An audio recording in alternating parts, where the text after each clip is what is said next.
Hai. Ajak pergi naik bas kan dekat tak. Oh ya, itu lah ni. I dan cebok. Cebok. Ingat baldi tadi. Lepas buat baldi boleh ya? Boleh. Terima kasih. Sama.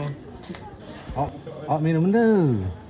No, dia slow je. Ni slow. Oh, ni dia. Segawai. Udang petai selambok. Sotong petai selambok. Tu benda pula. Petai separuh. Petai separuh. Ada juga. Ada. Pinggir adik. Pinggir. Dua. Paruh boleh tak? Empat. Oh, paruh. Separuh. Separuh. Artinya full. Separuh. Paruh memang ada satu ada. Ada ni. Itu. Ada lagi telur dah? Ni. Okey.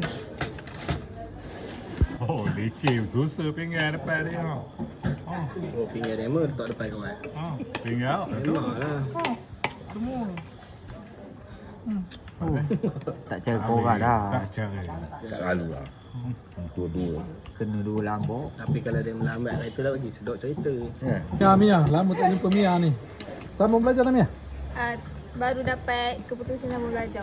Ada pelajar mana? Dapat UiTM Puncak Alam. Puncak Alam. Sama dengan ni anak Aki ni. Pakcik ni. Aki. Pakcik. Lalu. Okey. Ini apa nama ni? Yang ni menu baru, loaded fries Big Mac. Kentang goreng. Fries Big Mac. Mana ni?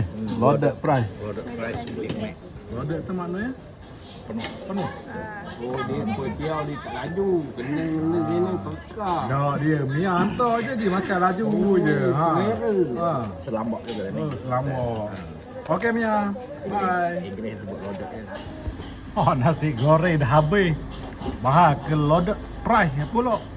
Benda bangsa makanan ni. Tahu lah. Itu ni orang kampung. Kampung mana kau? Makan kita orang ulu. Orang lepeh je. Makan Kena paksa ni. Makan terulu pula. Semakan.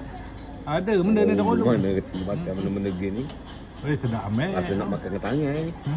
Bahar. Stiker.